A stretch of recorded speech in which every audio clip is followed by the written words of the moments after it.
it's in the breaking we come unbound.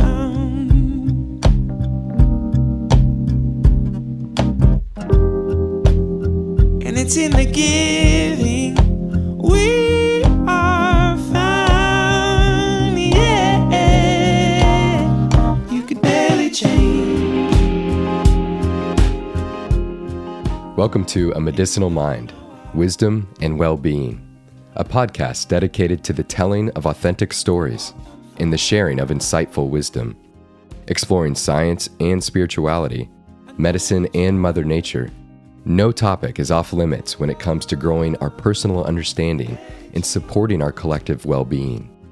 With your host, Dr. Rob Abbott, a family medicine resident practicing spiritually focused and evolutionarily informed functional medicine, we hope to nourish your being so that you can flourish in whatever the moment has called for you to do. And I know you tried.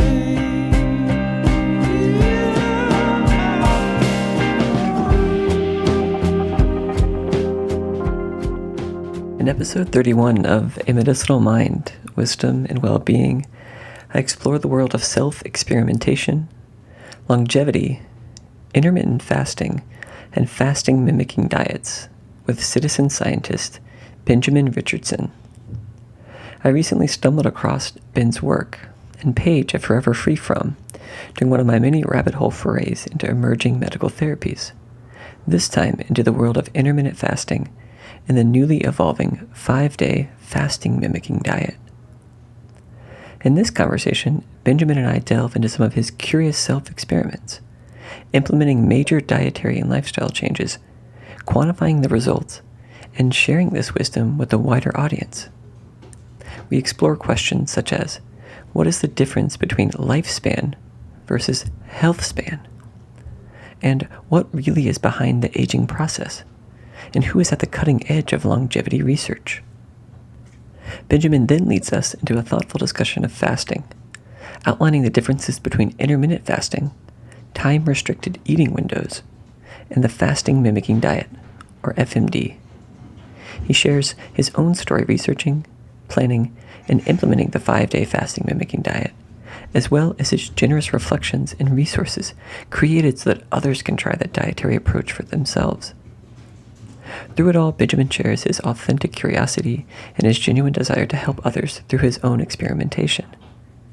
Dietary interventions such as the FMD and intermittent fasting are emerging as powerful therapies for neurocognitive illnesses such as Alzheimer's dementia, as well as for metabolic disorders such as diabetes and even cancer.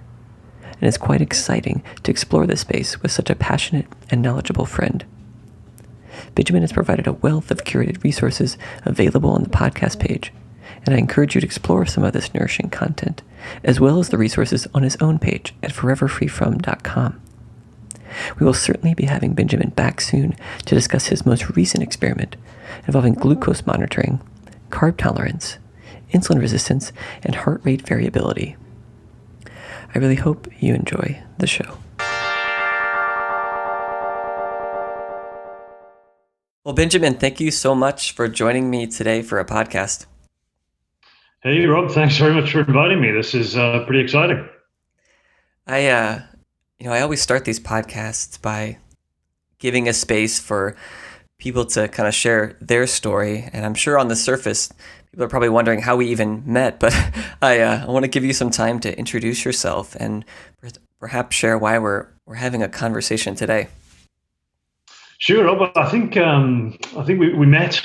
Was it because you came across my my hobby blog, which covers a range of things, but that includes some insights and kind of sharing of experience in relation to health interventions. So I think you picked up on one about the fasting mimicking diet experiment, which I ran last year. I also kind of blog about food.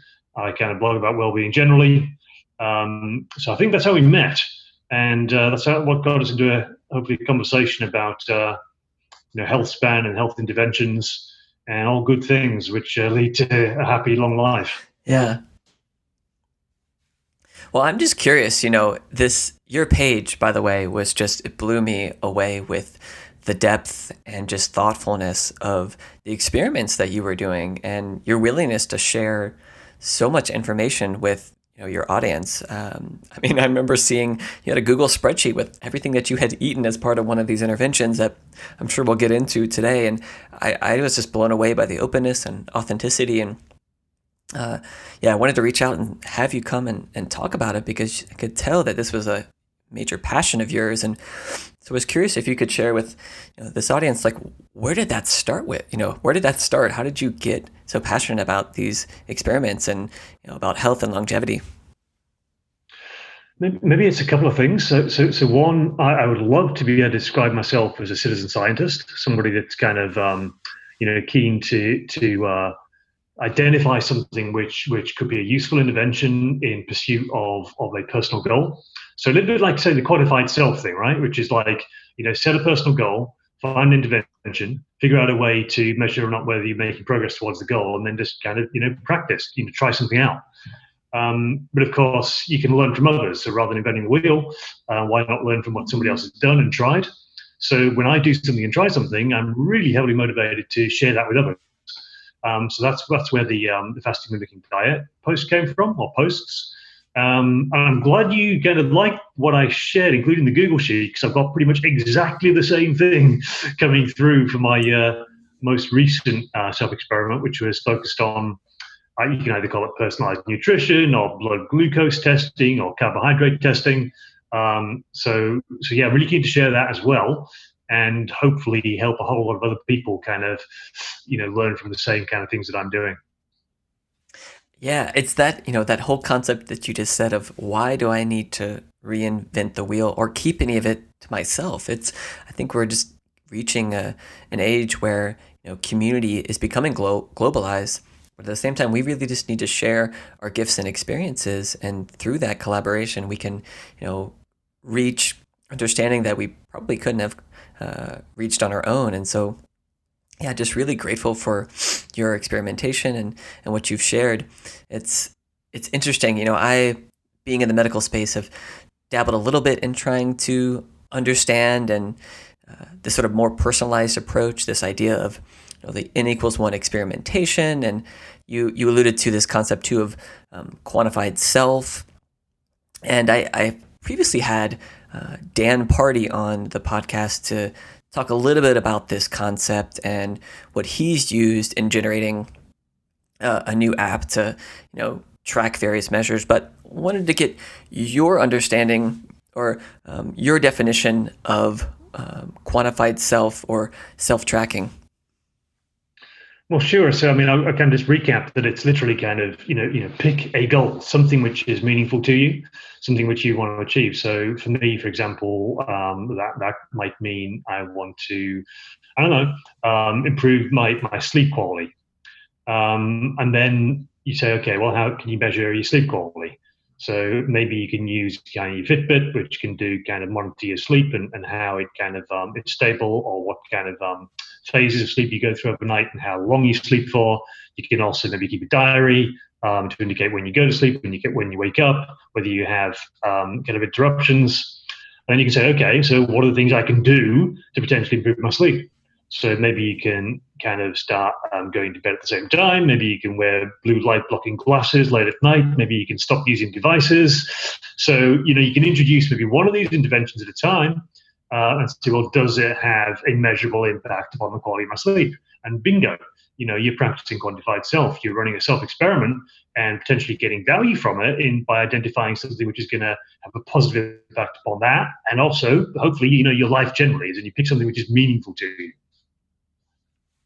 Yeah, I think that's probably the most important thing, something that's meaningful and measurable. And it's something that, and talking with other folks, you can get a little, once you start getting beyond 2, maybe 3 things that you're measuring at any one time, you can start to lose value and actually really not get any meaningful information back. But I definitely see that this is something, for me, it's just creating insight and awareness into your experience and using a tool to help maybe do that a little bit better than what your objective or subjective opinion might be. And It's a great avenue to explore, using apps and different media devices to really aid us without going too far off the deep end and consuming ourselves with just living as sort of technologic robots. I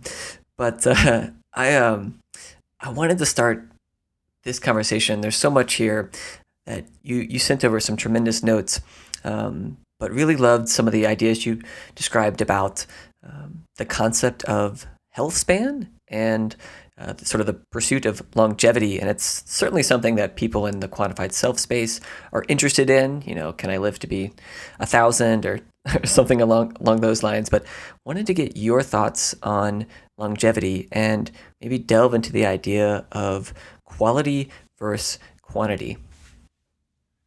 So I think, yeah, I mean, health span I regard as something which is relatively new as a concept, but in some ways it's much more useful than lifespan. And the way I understand the health span is basically, the portion or the kind of period of your life where you are relatively free from disease, you are kind of relatively healthy, mobile, functional, to the point where you can enjoy life. And really, if you can increase your health span, then you may also increase your lifespan. But more importantly, you're going to have a more enjoyable life. Yeah. You probably want to live longer. And I'm kind of, it makes me think of the reporting of when you ask people how long do you want to live for. Sure, I would say 1,000 or like, well, why would I ever want to die? But actually, a quite common response is, well, maybe 70, maybe 80, that would be long enough. And I think what influences that answer is anticipation that the end of life is going to be, challenged. The enjoyment is going to be challenged by the onset of various diseases, because it's quite typical. But what if it wasn't? What if actually you could improve your kind of health span, avoid those diseases or delay them so that you could actually enjoy more of life? So that for me, targeting actually delaying or avoiding disease and remaining functional, remaining kind of mobile, being able to enjoy your life, that is health span. And that, I think, I'd be surprised if anybody wouldn't want to improve their health span, even if they don't want a very long life. I love that distinction between health span and lifespan, and really, again, emphasizing health over just simply the length of time you're here on Earth. Because, one of my friends and I always joke, the mortality rate of human beings, at least as it is now, is 100%. Everybody dies. But everyone does not share the same health span or lifespan. And I agree. I think there is a lot of fear of dying, but more the suffering that might come before the end, so to speak. But I love this idea of differentiating health span versus lifespan, and being able to focus our efforts in a more positive way on how can we promote wellness and health and get away from this fear of death. I love that concept. And I was curious to see from your own reading. You're very well read and knowledgeable in this space. What have been some of the things that you've come across in terms of trying to understand longevity and how we can actually expand this health span and not just expand our lifespan? Sure. I'm happy to share with that, Rob. I mean, this is the first time, maybe not the last time, I'll emphasize that I'm a layperson. I'm not a medical professional, so I'm very, very aware of kind of my limitations in terms of what I can potentially understand. So maybe I'll start with something which is fairly basic, which is the research into the so-called blue zones, because this kind of really is the basics of what contributes to, I think, health span. Which is quite different to maybe some of the leading edge kind of research. So, the blue zones are basically the study into the longest lived people on Earth. And the really interesting thing I find about that work, the kind of in the research, is that if you narrow in on, let's say, something like, the diets that the longest lived people on Earth follow, then they're hugely diverse. So the different kind of groups have hugely diverse different diets. But then you look at some of the commonalities. And you've got things like strong social connections, a sense of purpose in life, something like an attitude of kind of doing your best and then letting go. You do have some kind of commonalities in terms of the approach to kind of sleep and nutrition and exercise and activity. But this gives you kind of basics of what can contribute to a kind of a long, healthy, happy life. And then on the kind of opposite side of the spectrum, where we're looking at stuff which is kind of really cutting edge, and I'm inspired by kind of researchers like Aubrey de Grey, who kind of develop a theory for what explains aging, the arguments that actually aging should be framed as a disease of itself. So work like the kind of Google back Calico and the Buck Institute, which are actually looking at biological pathways by which we could actually extend healthspan. Yeah, so this is like stuff which is very difficult for a person, but really exciting as well. Yeah, it's very, like you said, sort of this balance of more epidemiologic research, kind of just looking at cultures and these blue zones and understanding the vast array of dynamics that play into the health span of these individuals, and realizing, yes, that there's definitely not one diet, because the variation of when you just look at diet of these cultures is quite different.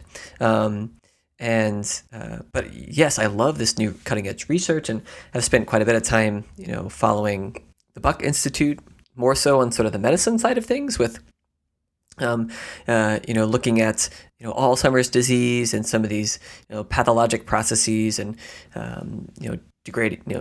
degeneration of neurons, and trying to prevent that. And I too agree that this idea of aging as a disease, I think that's a fairly new concept. Although I find it quite interesting when you look at just look at the Bible, and some of the first human beings, at least recorded in the Bible, they were living hundreds and hundreds of years. And some people say, "Oh, don't take that literally. They weren't really living that long." And well, maybe they were. Maybe there is something to that something has changed now fundamentally, that we can't live for that long. And this aging process is actually a pathologic disease process. So I'm all for this creative thought process, and then getting into the nitty gritty of trying to understand the biologic pathways that may be at play to our perhaps accelerated aging. So do you have any insights onto any of these specific biologic pathways? I'm happy to get super nerdy and detail oriented, but any of the biologic pathways that have had the most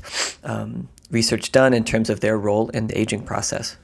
I think there's maybe three that I'm aware of. Now, I'll again caveat, I don't understand the biological pathways. I do not have a scientific kind of background, or I do, but kind of in the wrong place.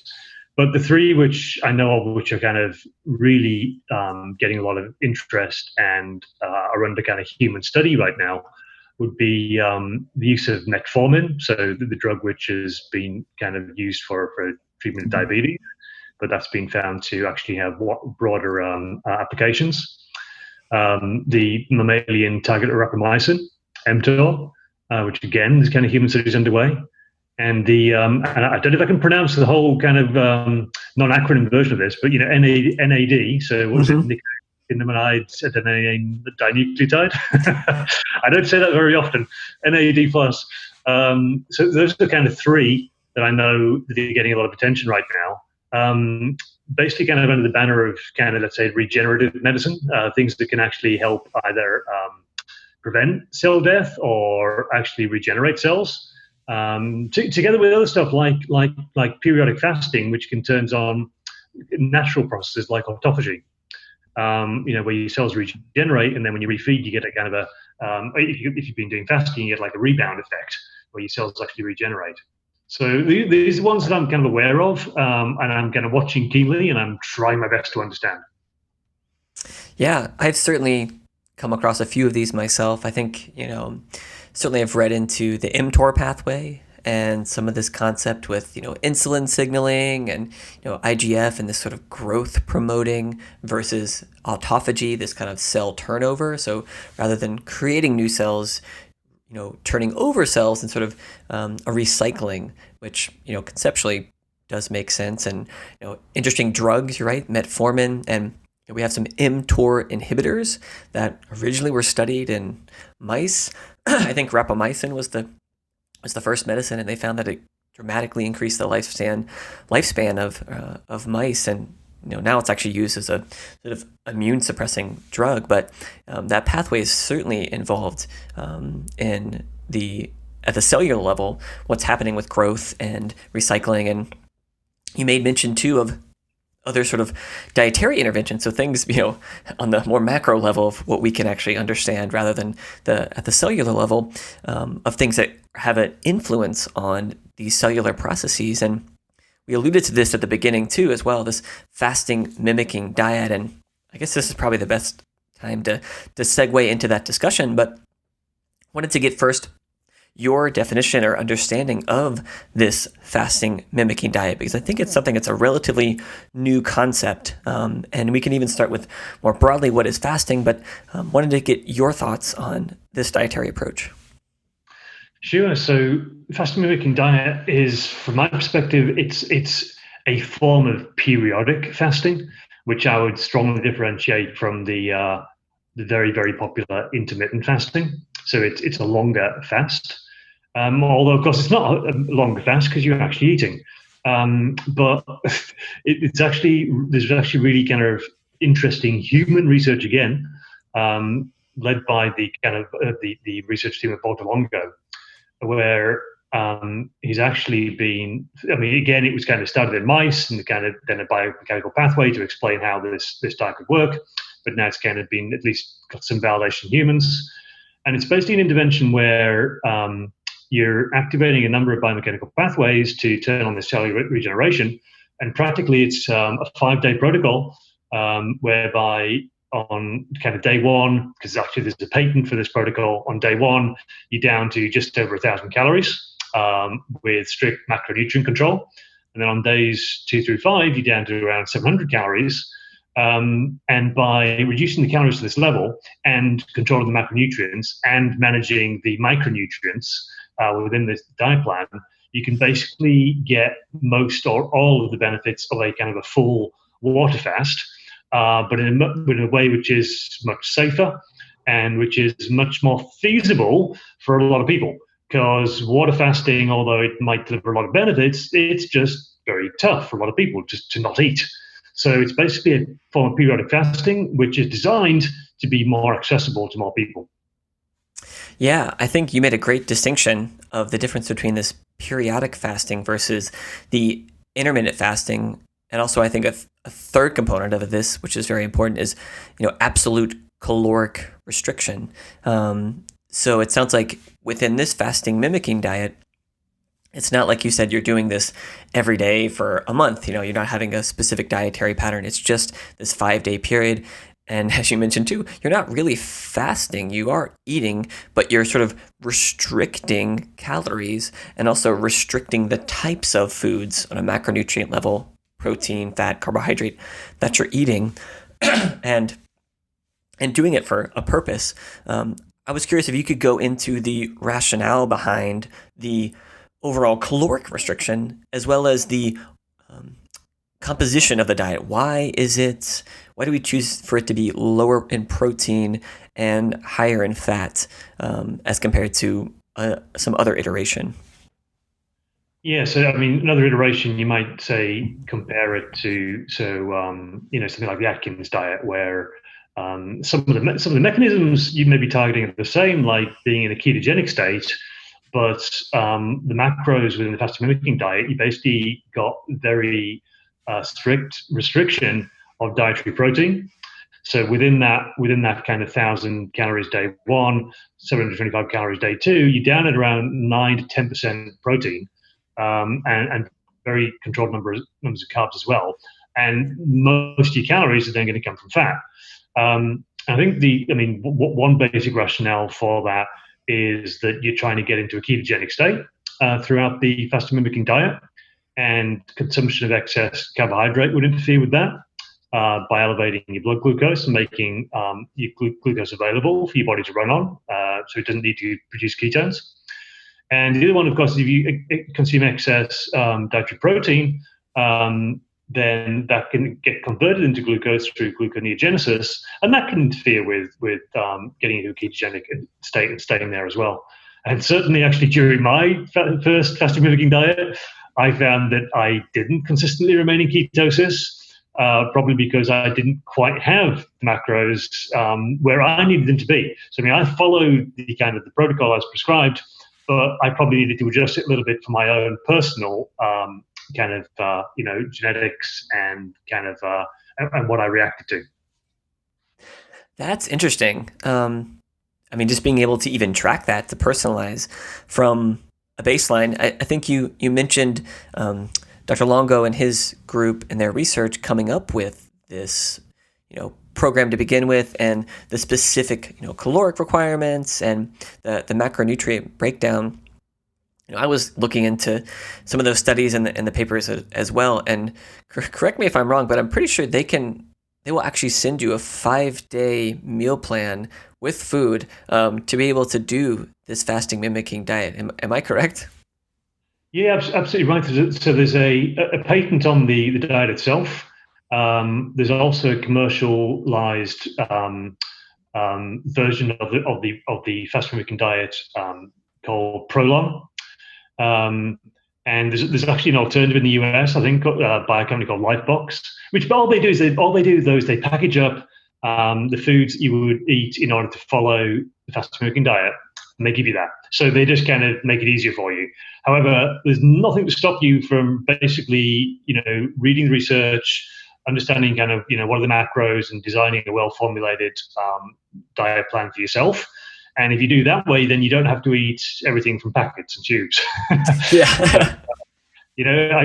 One of the pieces of advice I like is from Michael Pollan, which is, don't eat anything that your grandmother wouldn't recognize as food. So think about the central aisle of supermarkets where everything comes in a packet. I've got a strong preference myself for real foods. So you can follow a real food approach, I think, to the fasting mimicking diet as well. It just takes a bit more effort because you've got to design your own plan. Yes, and I think that's what I resonated the most with when I came across your page was, you look at that commercialized product, and the first problem, I agree with you, is this really food? It's kind of in these packets and soups, and what is this? And then you look at the cost, and you're like, I'm eating less food. How can it cost this much for this 5 days of food? And yes, you're understanding the process, and it basically sounds like you kind of came to the realization too, like, I want to eat real food, and I can do this much cheaper, and even kind of personalize it even more as part of my own self-experimentation. And I definitely want to get into the specifics of what you did as part of this experiment. But before we go there, people are probably wondering, well, we've been talking about very broadly concept of healthspan and longevity, but are there any specific conditions that you've read about through Dr. Longo's research that seem to be very responsive to this type of diet? Basically, is there a reason why the listener, should be pursuing this dietary plan rather than just eating like I normally do? I think the ones that I'm aware of, I'll mention them. They actually weren't the most compelling reason for me to engage with the fasting mimicking diet, but there's a number of papers which have been published which are connecting use of the fasting mimicking diet as part of an approach to treating cancers, diabetes, I think cardiovascular diseases.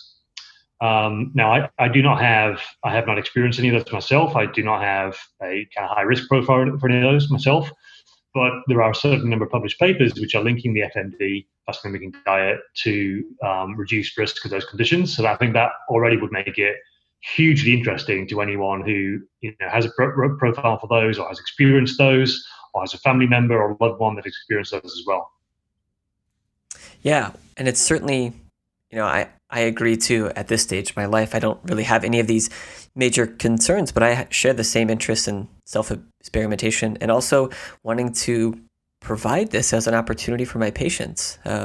Seeing diabetes, seeing cancer, seeing cardiovascular disease. I mean, you can't really name 3 more prominent chronic disease states in our society today. And it's, a lot of times very disempowering with what can be told to patients regarding their, progress or lack thereof, and controlling their disease. And this, to me, seems to give people hope and at least a possibility of reversing or even stopping this chronic disease. And it just continues to tell me that, over and over again, that food can really be medicine when applied in the appropriate context and personalized to the individual. And so thank you for even willing to want to do this experiment without really a primary reason of needing to do it, for at least based off of what the research is showing. But let's get into it now. Let's get into the nitty-gritty details of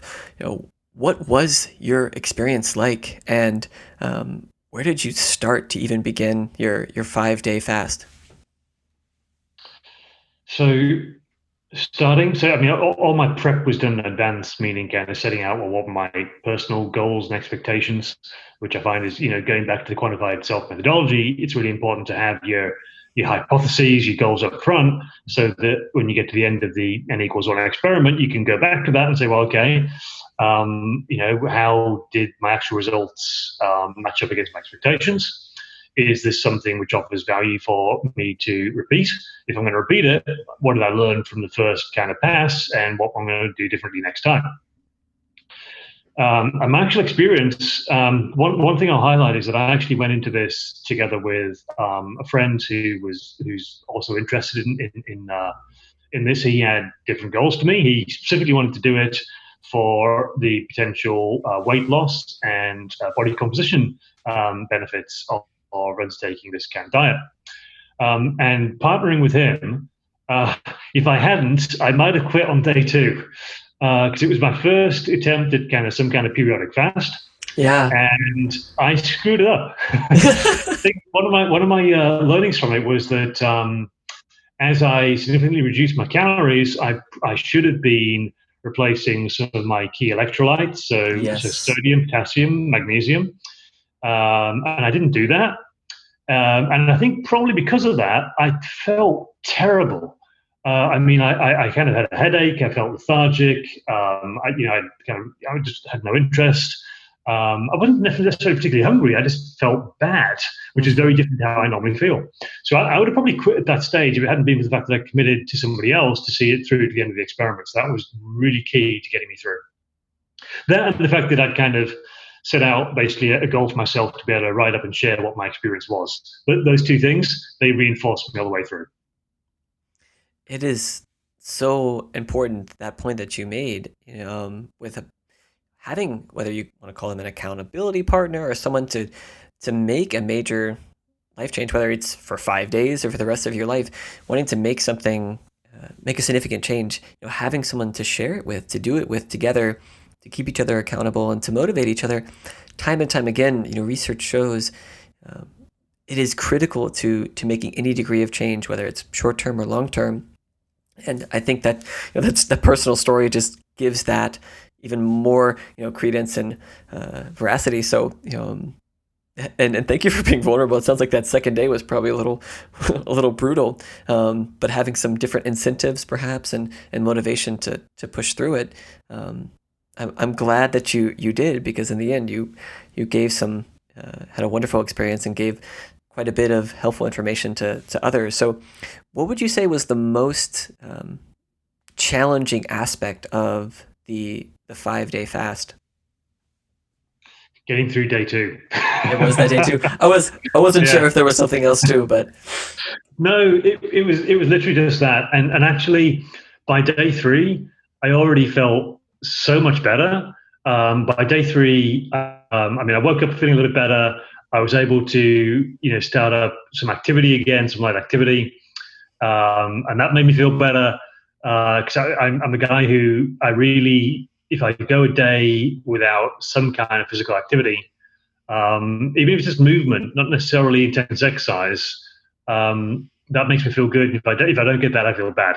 So on day 2, where I basically was slumped in a chair. I was working, but then I came home and I slumped in a chair. That made me feel bad. So getting into day 3, already I felt better. And then after that, I actually also observed a rebound in one of the things I was measuring. So I was measuring heart rate variability, which we might talk about, but let me just introduce the moment as being a general measure of well-being. And I did actually see this dip and then rebound. during my fasting mimicking diet 5 days. So that kind of lined up with how I was genuinely feeling as well, which was, of course, a nice correlation. Yeah, it's always good to make those, you probably started out with a hypothesis that this should improve with this diet, and to see that and then also correlate that with actually how you're feeling, it probably felt pretty good. And were there other things, out of curiosity, that you were measuring during this to try to further quantify the changes as a result of this fast?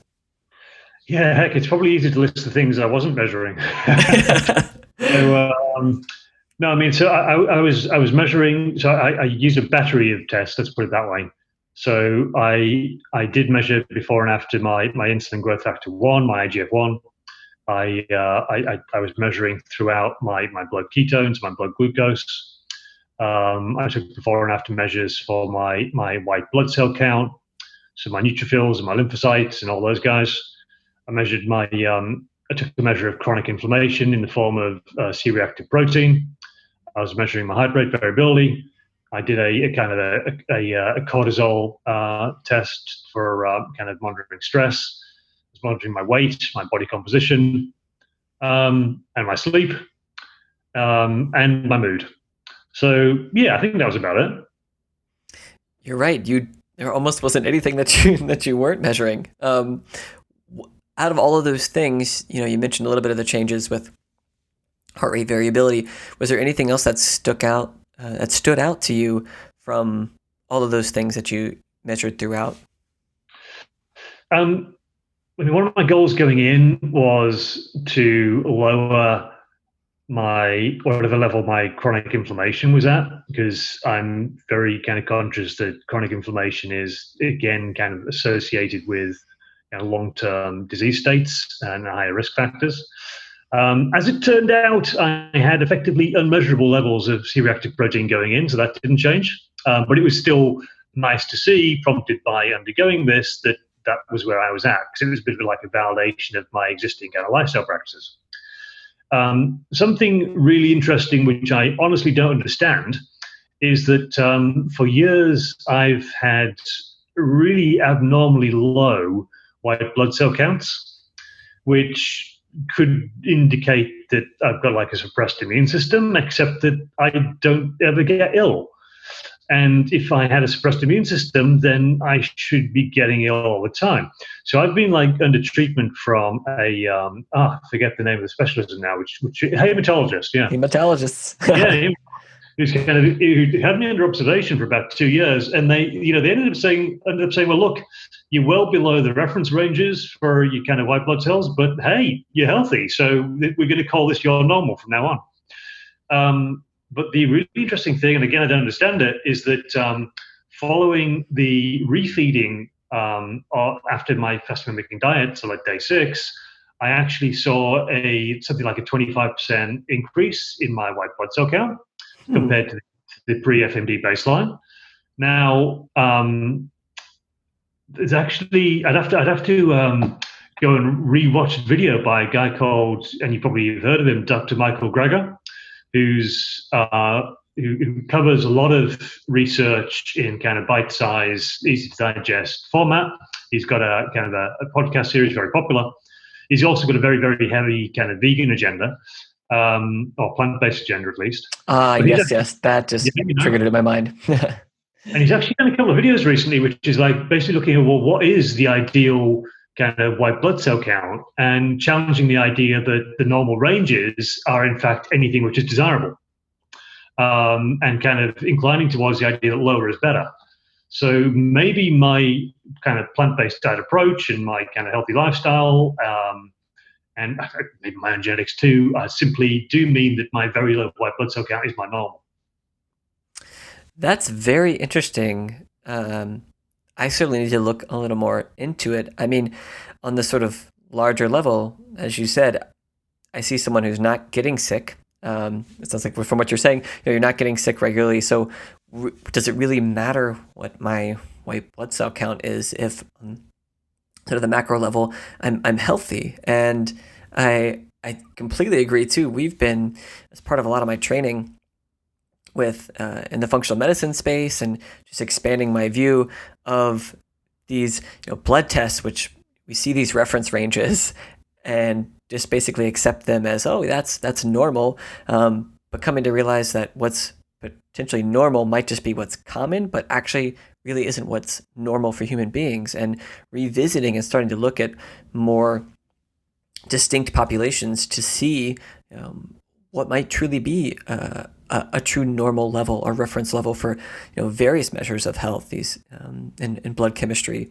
And so it's interesting that you noticed that with, or I've noticed that prior to the intervention, and then afterwards. I'm just curious, did you, and going back to recheck, has your white blood cell count sort of been maintained at this higher level, or did it come back down to where it was before? I've had one battery test since, and it has gone back down to my baseline effectively, which is nobody else's baseline, but it's my baseline is very low. And I can we can quote the stats. I can share them. Happy to share them. Oh, they're already in my FMD kind of results post, but they've gone back down. Yeah, well, we will certainly have links to both of those posts and the resources you have on those posts for people to check out. I certainly encourage people to explore that for themselves and perhaps get inspired to do this on your own with all of the help that Benjamin has provided and laid out for you. I've been exploring this concept too of this intervention, this fasting mimicking diet, and just more broadly these various interventions that are immune modulating. So we described, this has been studied in cancer, and other metabolic diseases, which may not directly seem to be related to immune dysfunction, but it certainly seems like there is some degree of immune modulation happening as part of this diet, whether it's reflected in a change in white blood cell counts or decreasing inflammation, decreasing sort of an acute inflammatory response, or even potentially through autophagy being able to clear a chronic infection. There's so many things that could be going on as part of this process that can be very individualized depending on the person's state at the beginning of this fast. But it certainly seems like to me that it's one of these therapies that could be a very powerful immune modulating therapy. And I think this is going to be the future of medicine, is sort of bringing in interventions that do two things.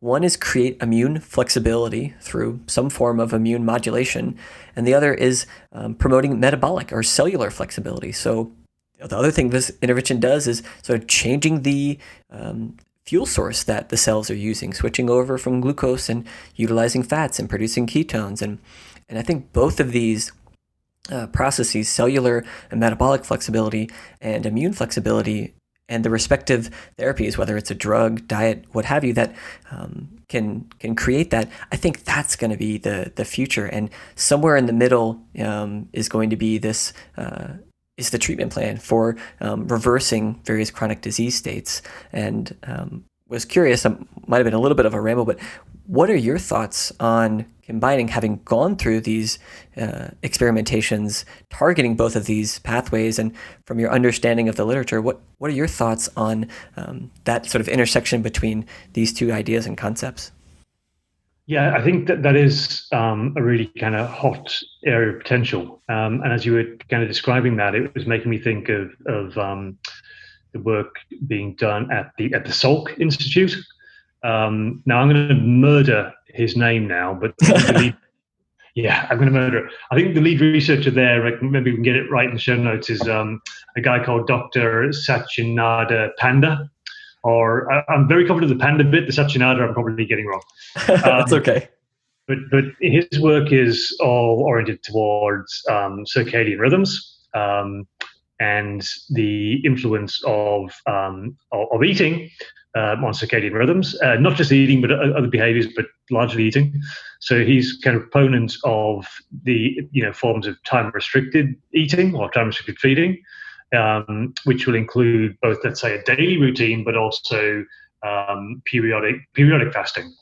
And he's got some fascinating, again, kind of insight into kind of the human effects of not following a consistent daily pattern, about things like shift work, things like eating late at night, which can have huge impacts upon various different systems in the body, which contribute towards like immune health and cellular regeneration.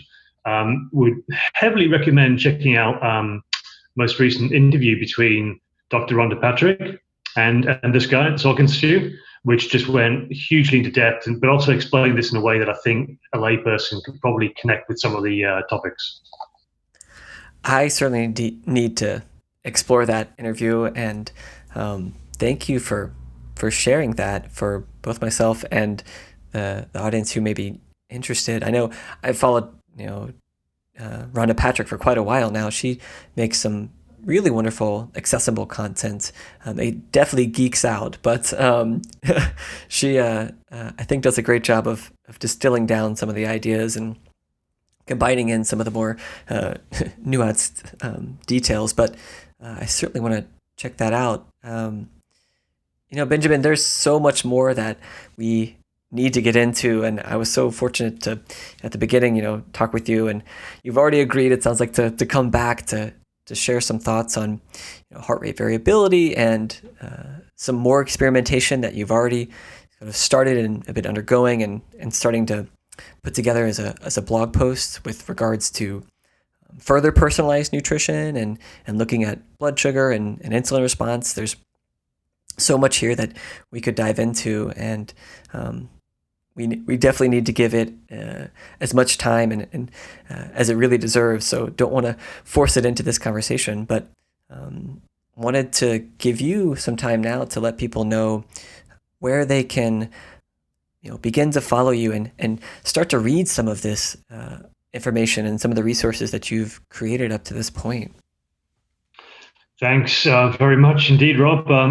So I maintain a blog. There's nothing professional about it. It's purely a hobby. It's just something for me to have fun with and to share some useful information. So the blog is at foreverfreefrom.com, foreverfreefrom. The reason for that is that a lot of what I actually write about is related to food, and not food necessarily in pursuit of Healthspan, but just because I love food. So I'm also a celiac, which means I need to follow a gluten-free diet. So that's the kind of starting point before I do anything else in order to maintain my health. And I'm actually a judge in the UK for some Free From Food Awards. So actually, if you visit my blog, what you'll see me writing about a lot of the time, along with some pretty pictures, is food which you think, hey, does he really is that what his diet looks like? And it's not. I mean, a lot of stuff I write about makes up about 5% of my diet. The rest of the time, I'm on what I would consider to be a very healthy kind of whole foods, plant-based diet. I'm going to quote Michael Pollan again because I follow his advice: eat food, not too much, mainly plants. So if you want to kind of follow what I do think is kind of interesting for health interventions, then foreverfreefrom.com. Yes, it is. I'm just sort of chuckling at that, at some of those remarks, and having gone through your page, it is kind of funny to look at the things that are on there and then compare that to what you're doing on a regular basis in terms of your sort of flexitarian approach and following Michael Pollan.